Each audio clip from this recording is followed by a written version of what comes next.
Lembra que eu falei na última quarta-feira? Eu falei que Apocalipse, muitas vezes, ele é apenas simbólico, que nós não devemos pegá-lo de forma literal. Quando se é de forma literal, o texto está claro. Mas aqui são apenas símbolos para comunicar uma verdade divina. Então, com base nesses símbolos aqui, né, de uma mulher, em uma besta de 7 cabeças, de 10 chifres, ela está apenas simbolizando algo, mostrando algo para mim e para você. E eu deixei claro na última quarta-feira, dizendo que o mundo, ele é como essa mulher, que a Bíblia vai compará-lo também a uma prostituta, de tentar o tempo todo nos seduzir para que nós possamos sair do caminho do Senhor e andar segundo o curso deste mundo aqui. E é isso que essa mulher, que essa prostituta vai fazer. Só que é claro, aqueles que andam à margem da lei de Deus sempre irão pagar um alto preço. É assim que funciona. Então aqui no capítulo 17 nós veremos, né, o final dele, a derrota da mulher chamada a grande prostituta e Babilônia. Esses são os dois nomes, né? A mulher que é a grande prostituta e a Babilônia. E se você ler o capítulo 17, você vai ver como nós pregamos na última semana. Olha o retrato dessa mulher, dessa prostituta. Diz que ela parece como se fosse uma rainha mesmo, vestido de púrpura. Púrpura era algo caríssimo para a época, porque era algo tirado lá dos frutos do mar. Então, não sei se você já leu os livros de história, os mais antigos, quem vestia vermelho ali caminhando por vinho era só rei e rainha, quem tinha muito dinheiro, que era algo muito caro. Então, a Escritura vem dizer que essa mulher, ela vestia de púrpura, que ela tinha luxo, vestido de ouro, riqueza, para mostrar que o mundo constantemente tenta fazer isso comigo, com você. Ele tenta nos seduzir por meio daquilo de material ou prazer físico que ele pode nos oferecer. E é interessante que a prostituta, comparando com uma prostituta da rua, é alguém que às vezes se veste bem, tem um corpo belo por fora, mas não tem nenhum valor por dentro. Assim é o mundo. Ele nos oferece um prazer que é apenas do corpo, apenas externo, sem nenhum valor. Eu sei que aqui não é o tema, mas nós vemos esta antítese, né, entre a prostituta e a noiva do Cordeiro. E nós vemos que a prostituta, ela está preocupada apenas com o exterior, está apenas preocupada em seduzir as pessoas, está apenas preocupada em fazer com que as pessoas olhem para elas. Não é o tema meu hoje, falar de roupa, claro, mas este paralelo também é verdadeiro em relação às nossas vidas, principalmente em relação às mulheres, né? Está falando aqui da mulher, e aqui nós já temos um padrão de que a roupa da mulher não deve chamar a atenção para si, para o seu próprio corpo, de forma alguma. Quem faz isso, a Bíblia compara com uma prostituta. É por isso, meu irmão, que a sensualidade, ela não combina com uma mulher piedosa, com uma mulher cristã. Eu não consigo entender do fundo do coração o que leva, às vezes, irmãs, crentes, a tirarem foto, né, colocarem foto lá na rede social, por exemplo, né, a câmera está aqui, né, daí vira de costa aqui e manda beijinho assim, ó. Gente, você quer que veja o quê? É o rosto? Ou você quer mostrar o quê? Foto de costa, fazendo biquinho. Você acha que os homens vão olhar o quê? Gente, o cabelo dela, que coisa linda. Vai olhar a bunda. E às vezes nós vemos mulheres que frequentam a igreja, irmãs extremamente sensuais em redes sociais. É um absurdo. E eu sei que é quase chovendo molhado, mas constantemente precisa ser falado. O corpo da mulher é do marido.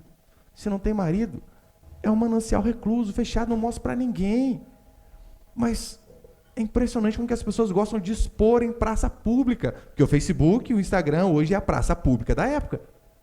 Você põe ali, todo mundo vê. Ou você acha que não? Então, você que é irmã e que não é casada, você tem a obrigação de se guardar, de ser modesta, de ser decente. E você que é casado, pelo amor de Deus, sem vergonha, o marido. E o marido também tem que observar essas coisas. Não é possível. Daí imagina, daí sai o casal para ir para qualquer lugar, para um culto, para uma festa. Daí a mulher mexe aquele decotão que parece quase no umbigo, né? Os peitos quase pulam para fora. E às vezes trocou de roupa, às vezes não. Trocou de roupa no mesmo quarto que o homem não fala nada. É uma saia que você não sabe se é saia, se é cinto. de tão curta que é. E nós nos esquecemos deste princípio aqui que é fundamental. A roupa, ela tem um objetivo: cobrir. Cobrir. É claro, tem como também a mulher está inteiramente coberta, inteiramente sensual. Põe aquelas calças embaladas a vácuo. Eu não sei como que a mulher respira dentro daqueles negócios. E trava, aperta tudo aqui. Daí, às vezes, a mulher ela está inteiramente coberta, né? Até com uma manga comprida. Mas você olha e você consegue ver toda a silhueta. Está coberta, mas está sensual da mesma forma. Então, eu e você devemos lembrar que a mulher de Deus, e hoje, não apenas a mulher, o homem também, né? Nós temos que nos vestir com modéstia, com decência, de uma forma que glorifique a Deus. E aqui no texto, nos primeiros versículos do capítulo 17, a Escritura vai dizer que essa prostituta estava com o cálice das abominações. E abominação é tudo aquilo que vai contra a vontade de Deus, né? Tudo aquilo que denigre a imagem de Deus. E no que roupas sensuais, apertadas ou curtas, glorificam a Deus? Em absolutamente nada. Então, isso é uma importância também a gente prestar atenção nisso.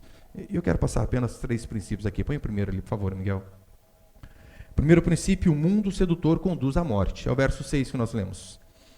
Vi que a mulher estava embriagada com o sangue dos santos e dos mártires de Jesus. Mártires é aqueles que morreram por uma causa, né? No caso, por Jesus Cristo.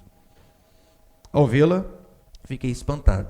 João diz que ele ficou espantado por ver, né? Esta visão aí. Repare, a mulher embriagada, dominando, a ponto de levar os homens à morte. E aqui eram os homens de Deus. Mais uma vez, um símbolo do mundo levando o povo de Deus à morte. É o que nós vemos constantemente em Apocalipse. O sofrimento da igreja. Lembra desde as 7 igrejas? Todas passaram por momentos terríveis de perseguição, de sofrimento e de morte. Porque isso aí sempre aconteceu e sempre vai acontecer. Daí a pessoa ela vem para a igreja e ela pensa que, olha, o simples fato de agora eu converti, eu estou na igreja, eu sou fiel com o meu dízimo, nenhum problema vai me acontecer. Quem disse? A igreja de Deus sempre sofreu ao longo da história. E assim nós também sofremos hoje. Experimente ser um cristão lá no Oriente Médio. Experimente andar com uma Bíblia dessa. Professar a fé em Jesus Cristo. Sabe o que vai acontecer com você? Já era. Morre. Sempre foi perseguida. Aqui João diz que quando ele viu, ele ficou profundamente perplexo. Por quê? Como assim? O povo de Deus sofrendo? Eu não entendo como que crentes eles conseguem olhar para a Bíblia e só ver bênção. Eles não veem lutas, eles não veem dificuldade, eles não veem sofrimento. Só veem apenas coisas boas. E a mulher aquela estava embriagada, era justamente com o sangue dos santos. Eu sei que, diante de injustiças, principalmente com o povo de Deus, que às vezes você vê, olha, fulano fiel e acabou sofrendo, morrendo. Essas coisas às vezes nos fazem pensar da seguinte maneira: será? Será que compensa mesmo este caminho? Porque eu sofria quando eu era ímpio. E então eu me converti agora, creio que estou no caminho correto. E o sofrimento às vezes parece que aumenta. É o marido que persegue a esposa, que antes a perseguição era dos de fora, agora dos de dentro. Então às vezes nós ficamos nos questionando. Compensa? Que cristão é esse que parece que quanto mais correto eu quero andar, mais eu me lasco, mais eu me dou mal. E então nós veremos aqui na continuação que o anjo, ele explica a visão para João e mostra como será o fim da mulher, da besta e daqueles que seguem, dos ímpios. E então João disse, puxa, o sofrimento nosso aqui é temporário, o deles vai ser eterno. É tão certo que é só você lembrar, Apocalipse foi escrito quando a igreja estava sendo perseguida. E então João vem com uma palavra de fé, dizendo assim, pessoal, coisa está ruim, vai piorar. Mas não percam as esperanças. Continuem fiéis a Deus, que o nosso sofrimento ele é momentâneo. Ele dura no máximo uma vida, mas depois ele vai passar.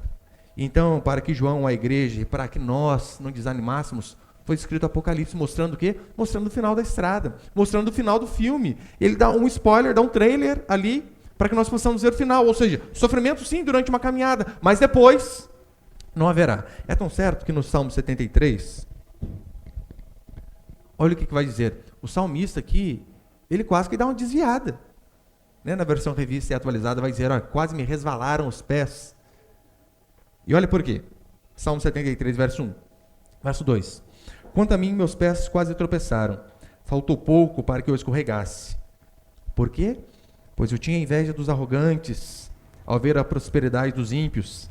Eles não têm problemas, o corpo deles é forte e sadio. Não passam por tribulações os mortais, nem são afligidos como os demais homens. Olha o salmista.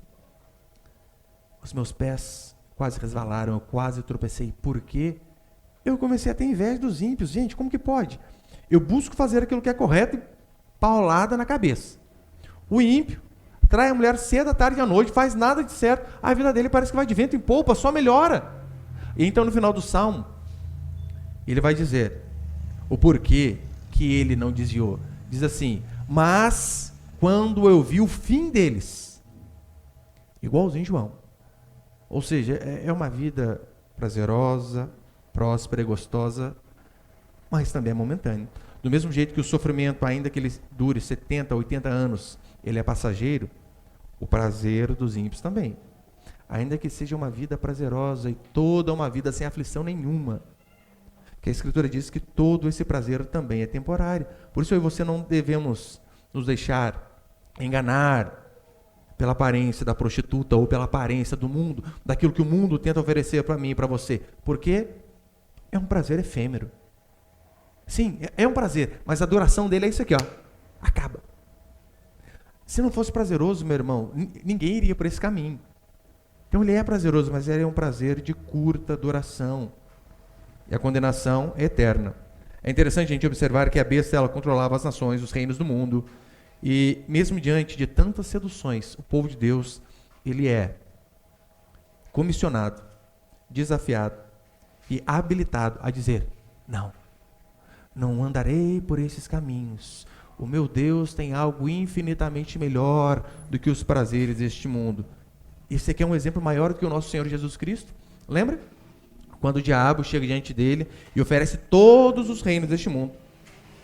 Tudo que era de material, tudo que era prazeroso, tudo que era bom. Ele oferece e diz, tudo isso te darei se prostrado me adorares. Claro que o Senhor não aceita.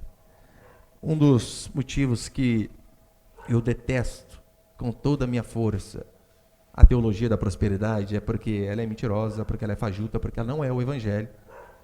E também porque ela oferece muito pouco. O que ela oferece? Oferece apenas dinheiro, apenas prazer, apenas essas coisas que ficarão aqui.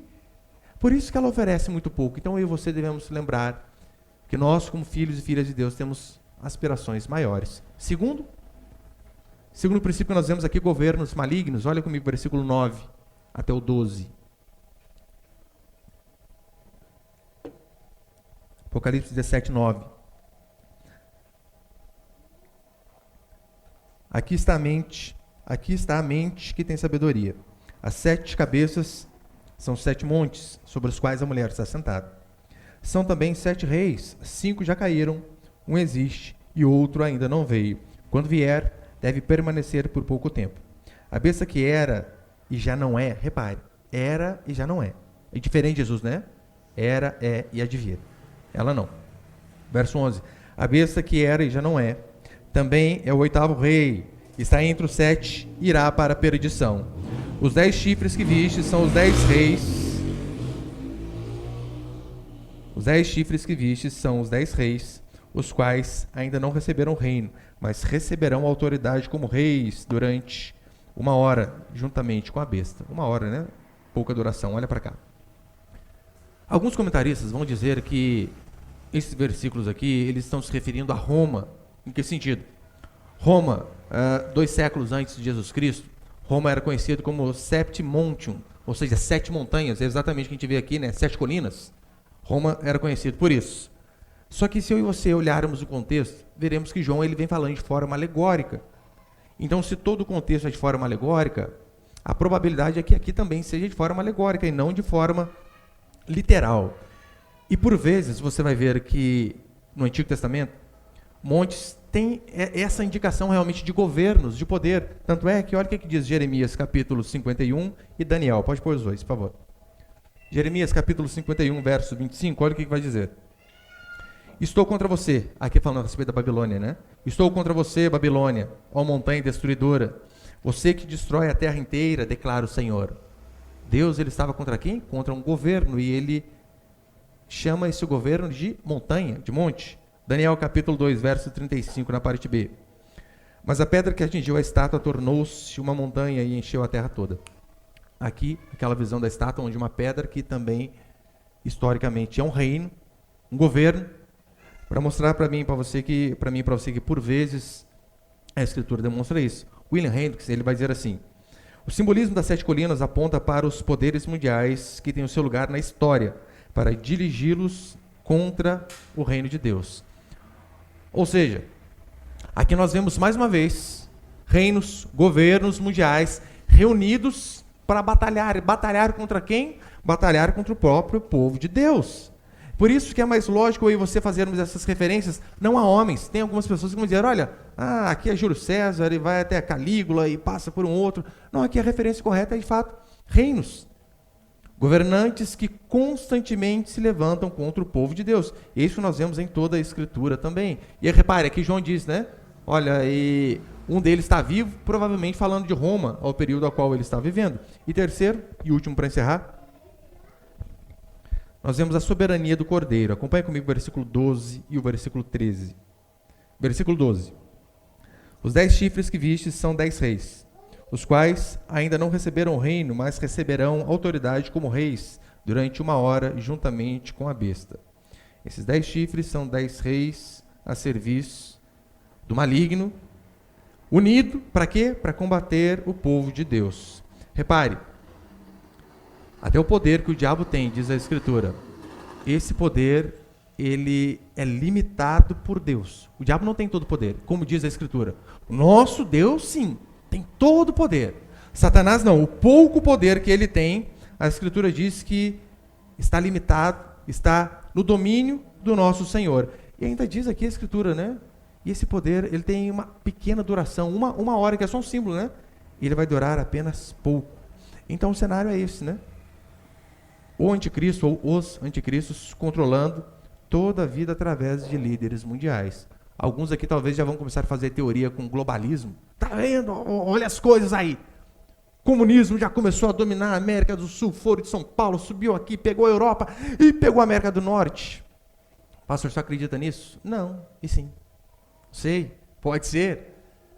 Mas nós vemos, de fato, Apocalipse se cumprindo a cada dia. E repare, Apocalipse vai mostrar que no final haverão 2 vencedores. Quais? O Cordeiro e o seu povo. É o que vai dizer no verso 14.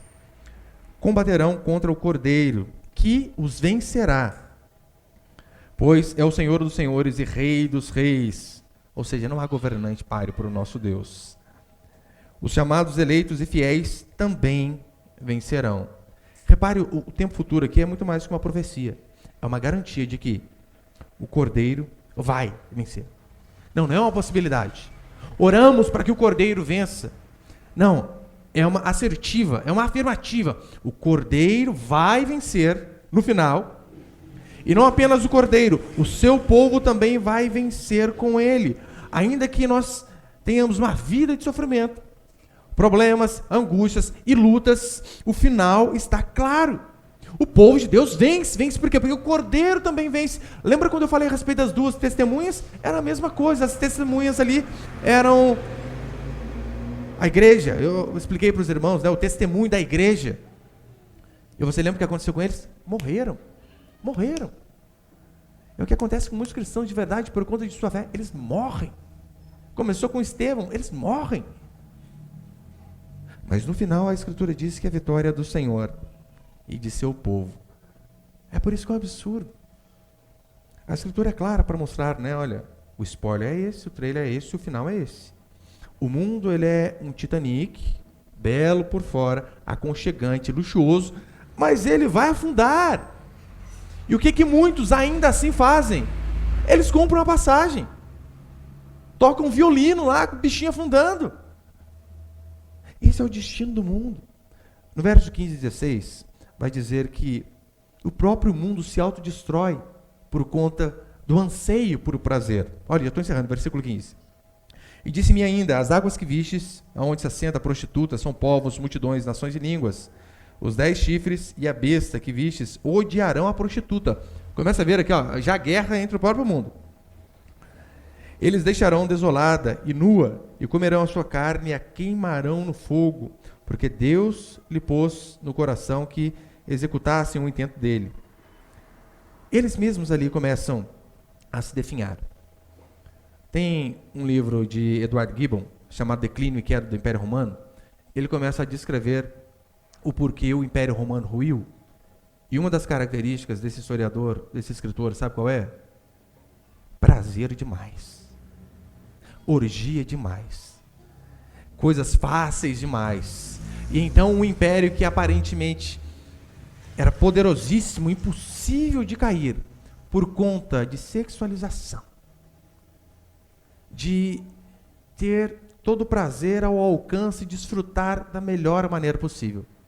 O império desse rui por conta de imoralidade desenfreada. Meu irmão, se o Império Romano se arrebentou por conta de imoralidade, gente, é a nossa vida. O que somos nós? Uma criatura em si, absolutamente nada. O amor ao prazer foi uma das coisas que trouxe desgraça para Roma. E depois João termina dizendo que Deus, ele é tão soberano que ele usa os próprios ímpios para que o seu propósito venha a cabo, venha a se cumprir. Lembra no Antigo Testamento quando ele diz que Nabucodonosor era seu servo? Eis Nabucodonosor, meu servo. Aqui ele diz a mesma coisa. Até os reis malignos são usados para cumprir o propósito do Senhor. Quando aqueles romanos crucificaram Jesus Cristo, eles não estavam vencendo. Eles estavam apenas sendo uma marionete na mão do Senhor, para que o propósito de Deus, que era a morte do seu filho daquela forma, pudesse se cumprir. Ou seja, eles não venceram. Eles foram apenas usados por Deus para que o propósito eterno do Senhor e soberano se cumprisse. Portanto, meus queridos, apenas em Apocalipse você vai ver, há duas cidades, né? A Babilônia, da perdição, e a Jerusalém celestial da santidade. Você precisa escolher de qual lado você está. Não tem como você andar no meio termo, não há uma terceira alternativa. Há apenas dois povos, apenas dois tipos de cidadãos. Ou você é cidadão do reino dos céus, ou você é cidadão do reino das trevas. Não tem um mais ou menos crente, né? Pergunta, fulano, você é crente? Mais ou menos. Não, segundo a Escritura, não existe. Você precisa se decidir por qual lado está. Ou você está na cidade da luz e é governado por Cristo, como nós cantamos aqui no começo, que o Senhor possa nos guiar. Ou automaticamente você está do outro lado, da cidade das trevas, guiado por Satanás, que é o seu pai. Ou você é cidadão do reino dos céus e vencerá junto com o Cordeiro, como diz aqui a Escritura. Ou você é cidadão do reino das trevas, que será condenado com Satanás, com a Babilônia, com a grande prostituta, como diz a palavra do Senhor. É o que a palavra de Deus diz constantemente. Está sempre diante de nós. Lembra quando no Antigo Testamento tinha lá o Monte Ebal e o Monte Gerizim? E então o Senhor coloca uma parte do povo em cima do Monte Ebal e uma parte em cima do Monte Gerizim, dizendo, olha, essa parte profira bênçãos sobre aqueles que obedecem, e essa parte profira maldições por aqueles que desobedecem. Essa é a escolha que nós temos constantemente. Essa é a escolha que nós temos em todo culto. Arrependimento para que tenhamos vida. Ou permanecer no pecado, para que a nossa vida seja desgraça em cima de desgraça. Amém, meus queridos?